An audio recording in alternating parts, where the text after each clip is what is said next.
You think you're ready for what's coming? Because when you cross that line, you won't be coming back the same. Then let them remember who I was when I crossed it.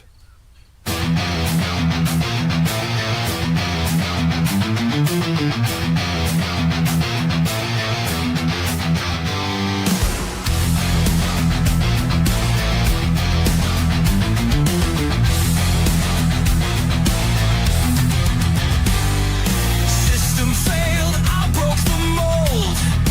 Orders gone, I'm in control. Stories untold. War drums pounding in my chest. Bound to break, won't settle for less.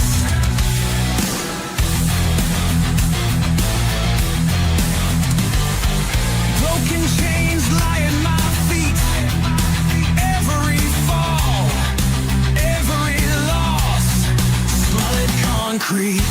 Rising higher like fire in the sky. Can't stop me, world, I'm ready to die. Unshakable, unbroken, brutal, lonely cat.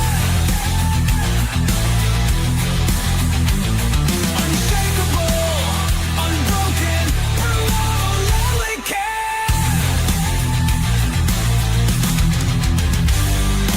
Rusted steel holds no fear for me. Built for war, not humility. Fist clenched tight, eyes like flame. Born to fight, carving my name. Your rules mean nothing in my ear. Your judgment drowned by the roar I hear. I'm the storm you thought was tame. Now feel the wrath, scream my name. Unshakable, unbroken, brutal, lonely cat. Unshakable, unbroken, brutal, lonely cat.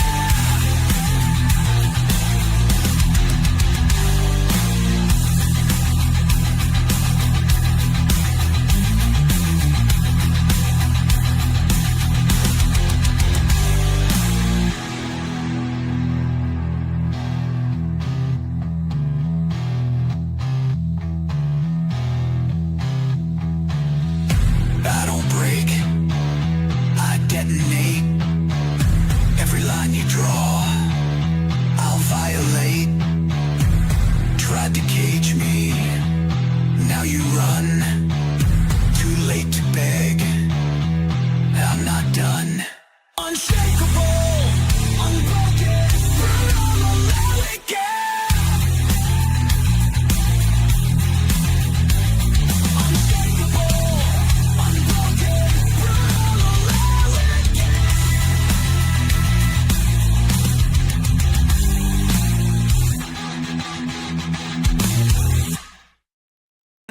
When central power rules the game, when thoughts controlling freedom's name, when the governed lose to government might, tell me who's got the wrong kind of right.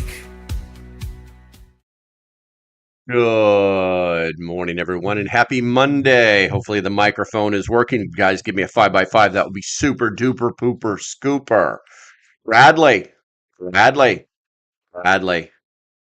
No, this finger's better. Bradley. Ha ha ha ha. Let's see if it works. It looks like it might actually be calculating. Yes, it looks like it is calculating. Yes, it is. I see your $5 and raise you $5 more. You guys are hilarious. Everybody, make sure you guys are giving a thumbs up to these guys. Greatly appreciated. Thank you, not a sponsor, for the 5x5.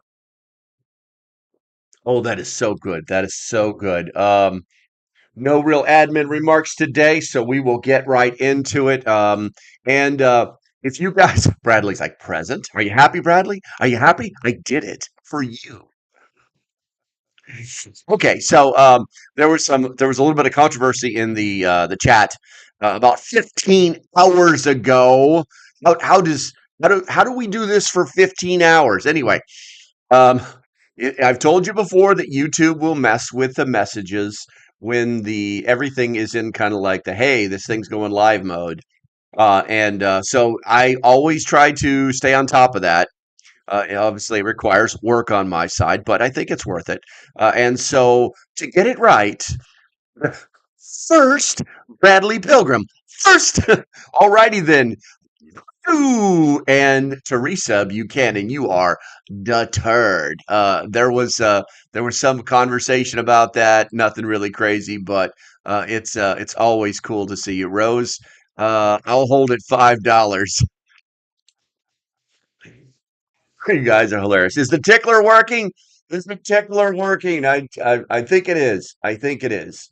But now you guys will be able to tell where your money's going. I can't promise you this thing will work. I had used it in wrong Bradley, my bad. I had used it in the past on a different platform and it worked fine there. But apparently they have fixed it for YouTube according to the software, the company that I use. It's supposedly fixed. So yes, it is upgrading. It is updating. I'm sorry, it's updating, which is good. We'll see how well that sticks. You know the chat likes to fall out too. But let's go ahead and finish up here. Let's see here. Rose was in here. We got Cool Colt, Debbie Chandler, Bradley Collins, not a sponsor. Catitude, Deanna, Tuck V is here. We got Cindy Hoffman, Will Smith. Let's see here. Good morning. Working as usual, but can listen unless the phone rings. There you go. Damn phone ringing. Light Raider, good morning. West Virginia Pappy. Ian is in the house. Let's see here. Blaine showed up. Got a whole bunch of people throwing me Finskis to see if we can get that giveaway going. Let's see here.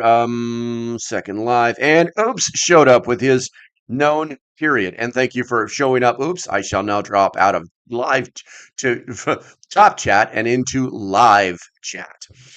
With that said, the question on the poll is, well, it closed up on me. What is the biggest government failure in a crisis? And we're not asking for votes now. We're just letting you know that it is there.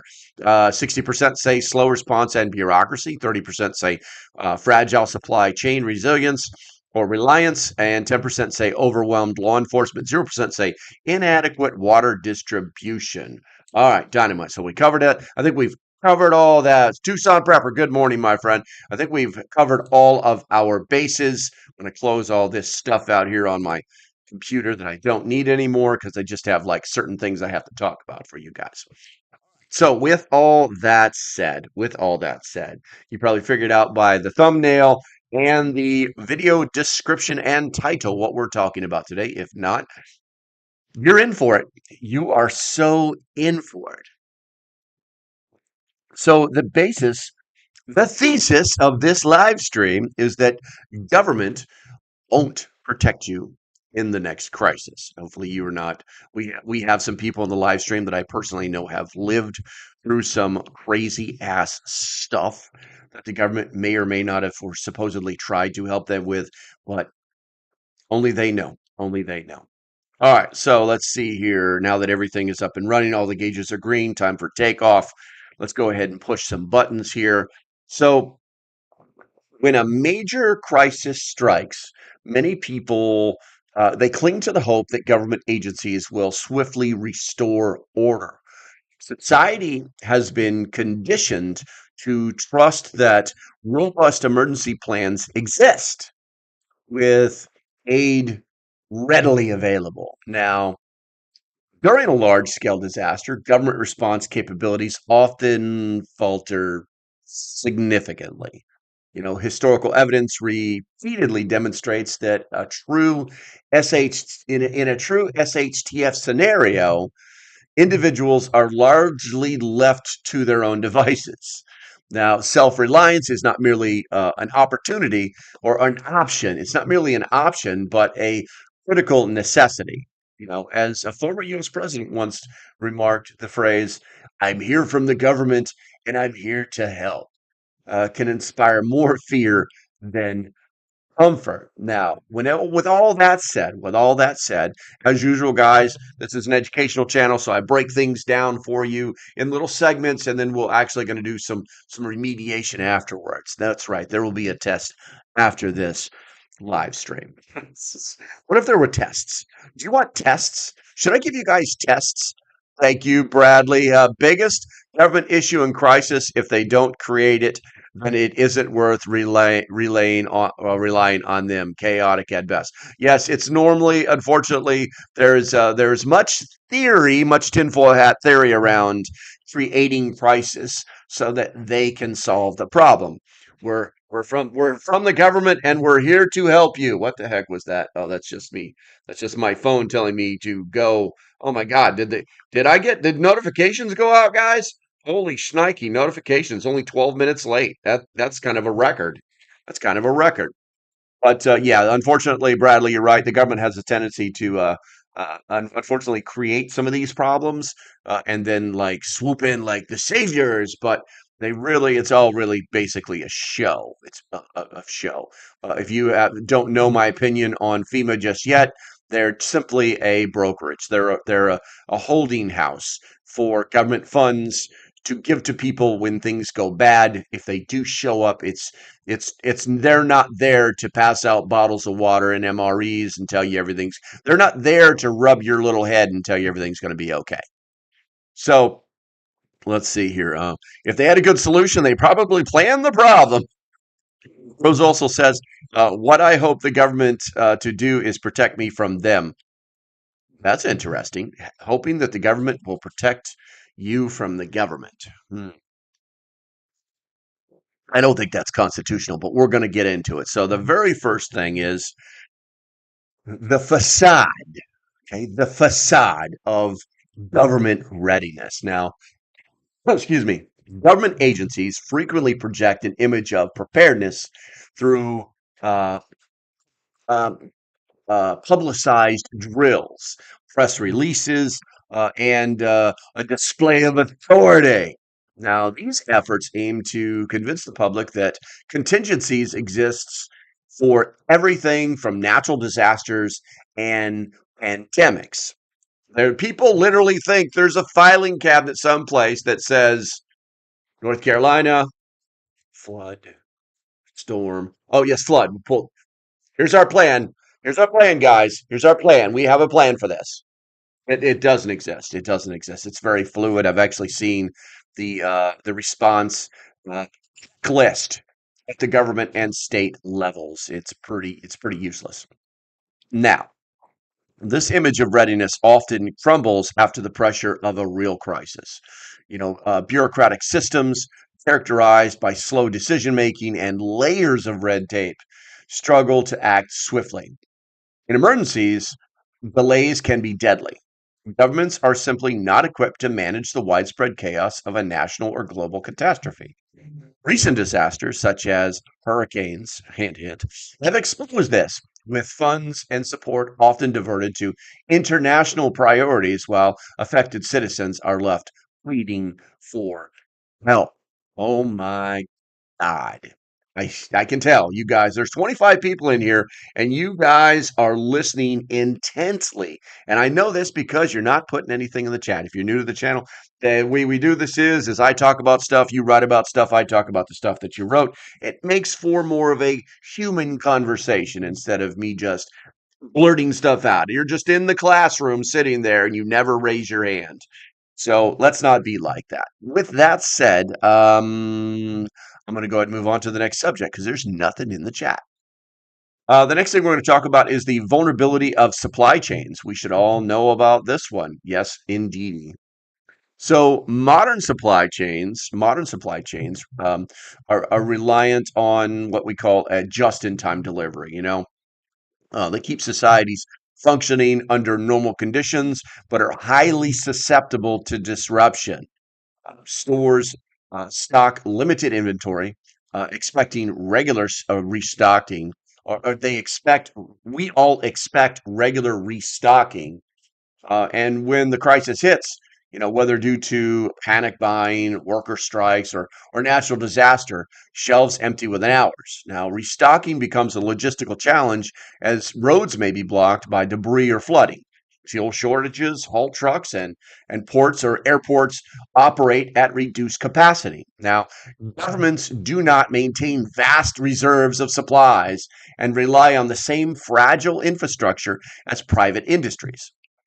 Collapse in this system severely limits the ability to distribute essentials, leaving individuals to question how long they could survive without external aid. How long can you last? Right now in the chat, just use the number that's correct. How many weeks can you last when you can't go to the Wally World? When you can't go to the Target, when you can't go to the Piggly Wiggly or the Food Lion or the Kirk's Drugs. How many weeks can you last? Honest answers only. I'm going to go to the chat here real quick here. Let's see here. FYI, my not a sponsor. That's awesome, man. YouTube loves your ass. Let's see here. If they have good solution, there we go. Exactly. I am a robot, though. Harry, good to see you, man. As Hurricane Helene volunteer, FEMA was there to confiscate supplies. I saw it firsthand. Yeah, I believe that. I believe that. But I also, I think that in the future, if that is, so a lot of these like 501(c)(3)s, these people, what is it, the Redneck Navy or something like that. They show up and they have a playbook, they have a plan, and they literally are like, okay, we're here. Tell us what to do. We're going to go do it. That way you can control. You can like put pins on the map and know where things are happening, right? And so they have a playbook. They have a checklist. They have things that are preset and ready to go that are compliant with all of these government agencies. It's like we can be here. We're going to help. We'd like tell us what you want us to do, right? Um, Give us our sector or something like that, right?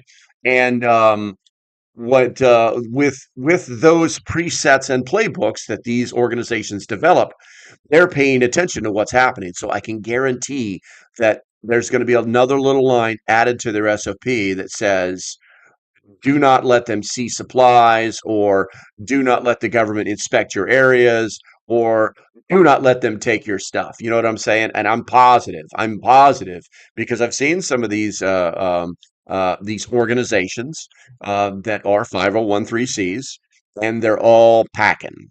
Okay, well, most of them are packing. The ones that understand that the world's not a hunky-dory place. Everybody's doesn't eat unicorn horns and poop glitter. That's not how the world really works. But I think that there would be some situations out there, and if you've seen them in the chat, if you've seen them, let us know in the chat where the government has said, "Oh, you can't take that. We're going to confiscate that," and you're like, "No, you're not." And they back down because 99% of the time they are not either armed or protected or actually have the authority that they pretend to have. So it's interesting. Let's see. Where are we at here? You guys are kicking ass on this chat. I love it. What's our chat rate right now? Let me go to the chat rate meter. We're at a chat rate of 8. That's pretty awesome, guys. That's pretty awesome. Keep it up. Let's see here. Let's see. As a hurricane volunteer, we read that FYI notifications. Why not the Pentagon has files on plans drawn up and filed? The problem with the state or local changes so frequently that the plan may change to help out. Yeah, exactly. I'm an advocate for German planning. It's basically called the 80% solution, where you only come up with an 80% solution because the second you step off, your plan is going to change. So. Let's see. Who do they confiscate from? Uh, Not sponsor says 4 currently. I don't know. 4 weeks. There you go. My Second Life says he can do 42 weeks. Ian says he can do 10 weeks. Light Raider says FEMA Charter will tell you that their main goal is the continuity of government. They are not even planning on helping. Okay. I will agree with that. Let's see here. Mishap. So Blaine says he can do 20 to 30 weeks. That's pretty freaking good. Bradley says I currently could last 3 to 5 months before I run out of things like water without reclaiming. Any Any in the meantime, and my food would get me close to the same before it turns into beans and rice. Nice. Harry says citizens from all over the U.S. brought supplies in when the government didn't respond. Yes, I know. Oops says infinity. No, no, it doesn't work that way. Oops. Let's see here. Watching from the people. Chuck V, shut up. Good to see you, bro. Good to see you. I haven't seen you in a while. Catitude says I can go almost a year and have a lake across the street. There you go. Water source, key. Deanna says 12 weeks. Ian says 10 weeks comfortably, but could stretch it longer. Bradley says they had people and ants run the same test of getting like a ladder through a hallway, and the ants won. Let's see. Cuck V says wife and I can last 365 days. There you go. Let's see. Harry says we were packing. Yeah, I mean, it's funny because they say a lot of things. They wear a lot of badges that aren't really badge. It's literally just how their swipey cards to get through doors, and they call it a badge. Um, it's a government term, unfortunately. It's not a term of authority. But yeah. Oh well, yeah. We're gonna confiscate. You can't do this. Yeah, watch me. Watch me do it. You gonna stop me? Who's gonna stop me? You gonna stop me? No, you're not. Because law enforcement is going to be so stretched, it's not even funny how stretched law enforcement is going to be. All right, so with that said, we're going to move into the next one, which actually is law enforcement being overwhelmed. Haha. Very serendipitous. So, maintaining order is a core government function. But during a widespread crisis, law enforcement agencies are quickly overwhelmed, and police forces are staffed for routine societal needs, not for mass panic or civil unrest. Crime rates, including looting and violent acts, often surge as opportunists exploit the chaos. Officers may also face personal emergencies, reducing uh, available personnel. The thin line of law enforcement cannot hold against the scale of disorder that accompanies a major disaster, leaving communities vulnerable to unchecked criminal activity. And I've said this before, I'll say it again. In these emergencies, law enforcement are simply presenting the illusion of control. They can only interact on the individual level. They do not have the manpower to work at scale. It's not going to happen. It's not going to happen. So they kind of depend on people following the rule of law. You know. Let's see here. Going to the chat. Let's see here. Harry says, we were packing. There you go. My second live speaking from stockpiles and water. My dog, German Shepherd and Belgian Malamute, awesome freaking dogs, broke 4 gallons of water in my dining room while I was out there. Oh, Jesus. Ah, I say infinity because we have over 17,000 acres, over 800 animal ponds, lakes, and springs. I mean, that's pretty awesome, Oops. That's pretty awesome. I think that we should probably get like we need to have our a prepper compound, man. We need to get together. You got any RV hookups at your place? You see what I'm saying? Pilgrim, identified you as first because you were like 16 hours ago. Alrighty, it was 15 hours ago.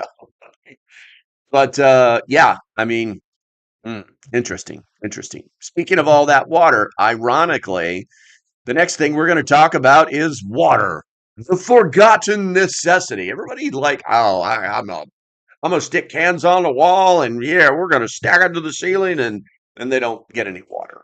You know, so while food stockpiling is common, or actually hoarding, food hoarding, not even stockpiling, is common during crisis. Water is often overlooked, despite being the most vital resource on the planet. Municipal water systems are prone to contamination or failure due to power outages or staffing shortages. Government organized water distribution points are often insufficient, lead to long lines and rapid depletion of supplies. Without clean water, dehydration and waterborne illnesses they pose severe risks. The inability to ensure widespread access to potable water underscores the need for individuals to secure their own water sources. And you guys have heard me talk about it in detail, in minutia. Oh my God, water, food security, in that order. That is exactly how we should be prepping. Okay. So, with that said, let me go to the chat here real quick. Everybody's saying, everybody's rubbing Pilgrim's head. Rose says the issue will be the citizens combining strength to attack and steal what they see that should be automatically given to them, even if they did not labor for it. Yeah, I mean, that is that's a concern. That's a concern. It's all about how long people. If you have a community that and so this is why we don't have these problems in rural areas. Okay. In real rural areas, it's normally about the farmers and living, they have a well and they have their own power sources and they're smart enough to go, solar with a lot of different things. And they go to the store once a month because they're not stupid and they don't want to waste the gas money, because they're on a fixed income, because farming isn't all about this paycheck that freaking comes in every single month. Farming is about the big payoff at the end of the season. You know what I'm saying? And then the money to survive and regrow. You know what I'm saying? Wash, rinse, repeat for an entire year. They know exactly down to the penny how much money they need. And so we don't really have these issues in the rural areas because it's mostly farmers. So yeah, it's interesting. It's always very, very interesting. All right, so let's go ahead and move on to the next one. Let's go ahead and move on to the next one. Healthcare systems in crisis. That's the title for this next section. So, even in normal times, healthcare systems operate near capacity. And they do this because it's a business. They want people's bodies moving through the system. When they don't come in, they don't make money. It's that easy. So, a large scale disaster with mass casualties or widespread illnesses can push hospitals well beyond their limits. Now, for example, the thing that we cannot talk about illustrates how quickly medical facilities can be overwhelmed. If you guys remember the very beginning of that crisis, hospitals were just like, we need another 3 or 4 waiting rooms. This is insane. We need to be a waiting room for this. They were triaging people in large tents outside of the hospital, because they were just completely overwhelmed. Now, in a more severe scenario, such as like a high mortality disease or extensive injuries, the shortage of beds, staff, and supplies becomes very, very acute. Now, the government cannot instantly produce additional medical supplies. Field hospitals, while helpful, often lack the equipment of permanent facilities. Now, global pharmaceutical supply chains disrupted by, say, border closures or factory shutdowns exasperate shortages of critical medications, leaving those with chronic conditions at risk. Okay, let me give you a perfect for example of that. Let me scroll over here real quick, see where I am in this process. An excellent example of that is currently the tariffs to China. There are Chinese pharmaceuticals that are not going to be getting here. And so we're making friends with India and their pharmaceutical industry. And we're not so much beating on India anymore.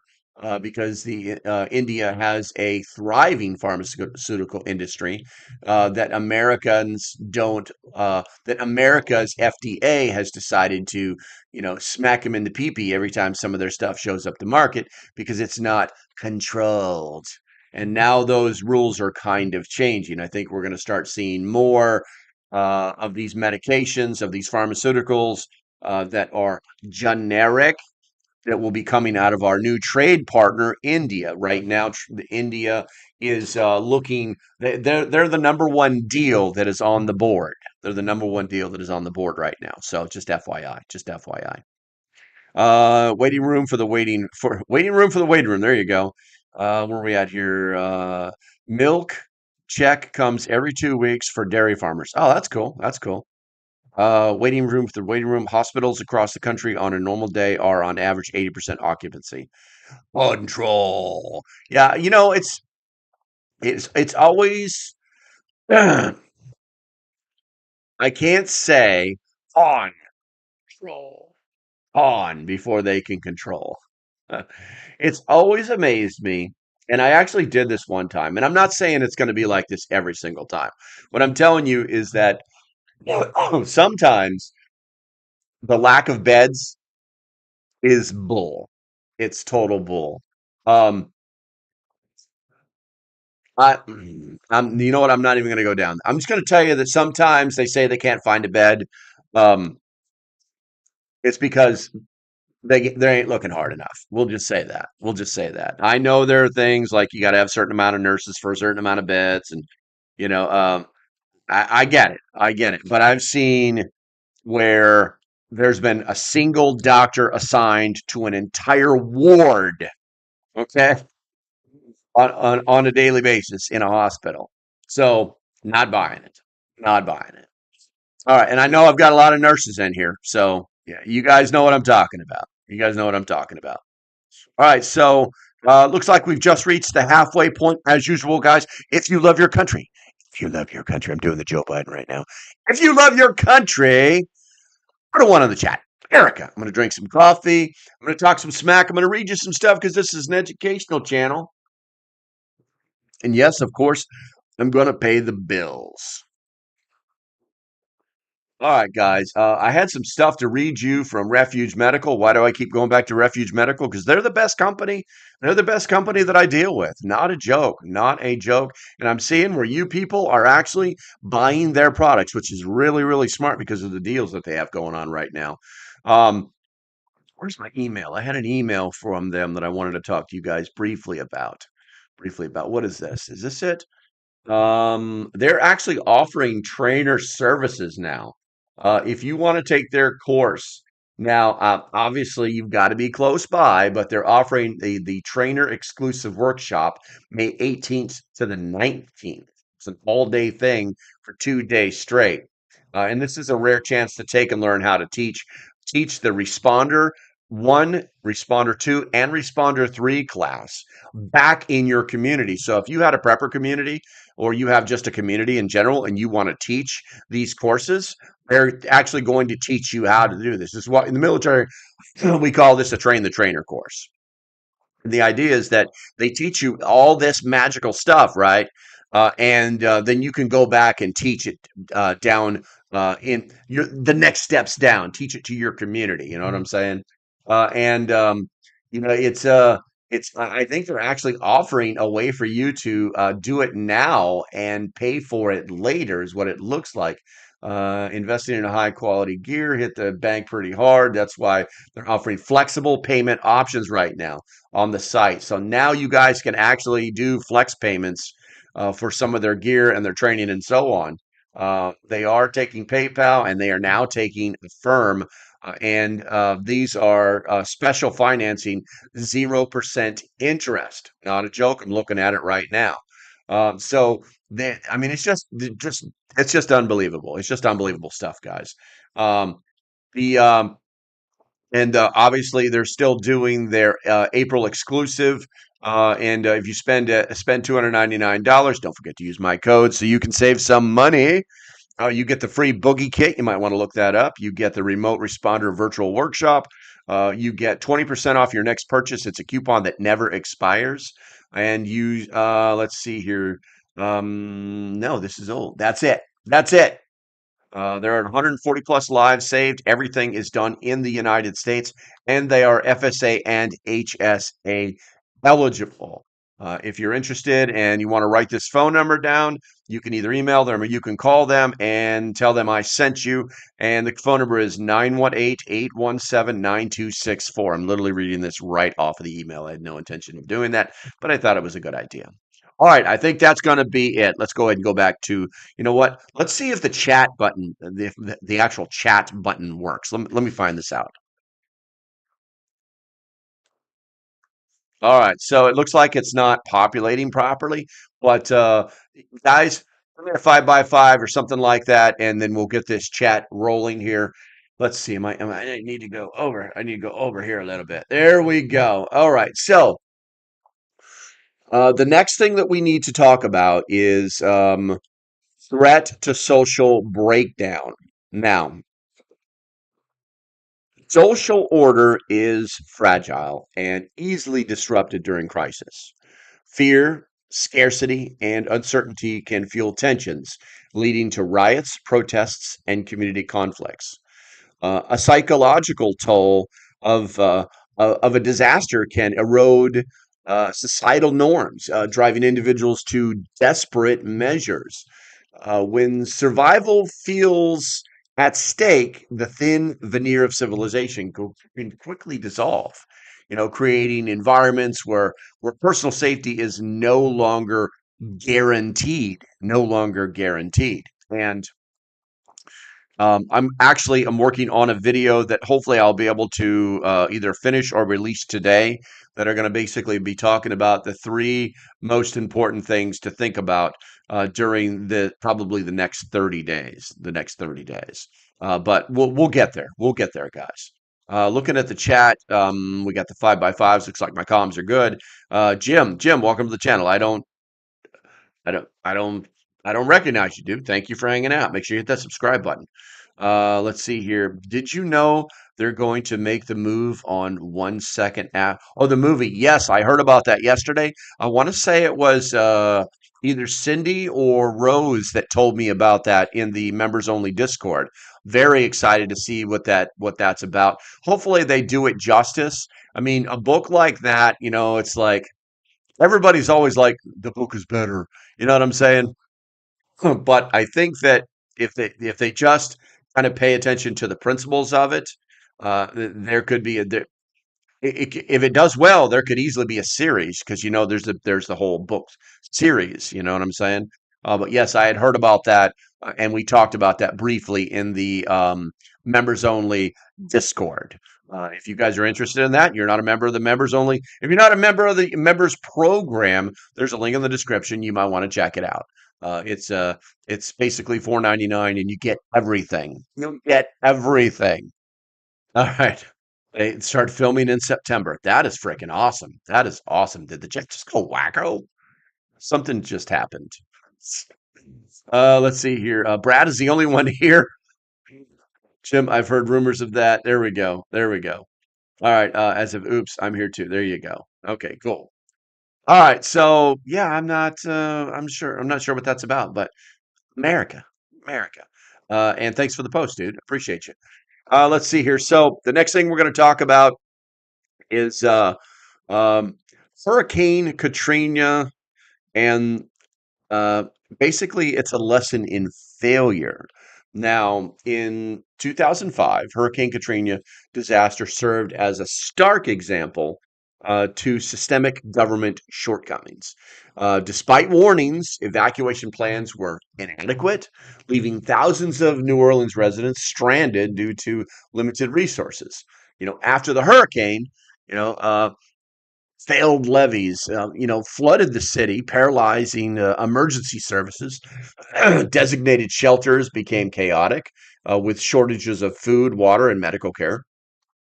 Federal assistance was delayed and disorganized, and criticized as inefficient.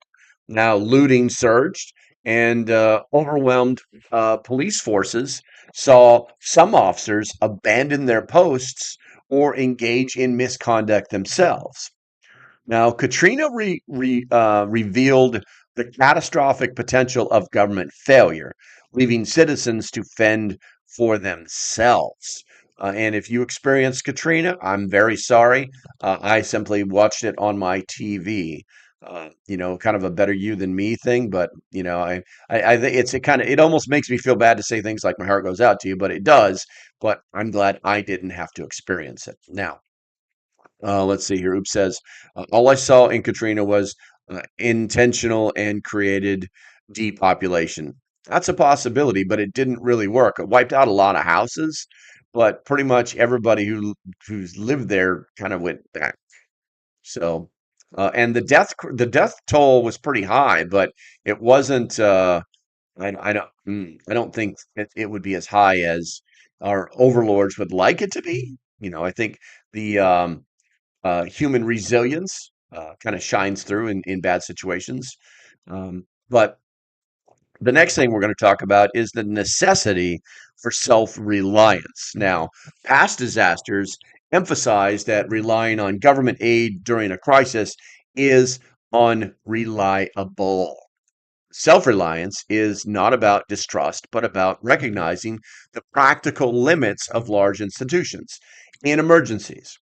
Preparation involves securing supplies and skills to survive independently for extended periods.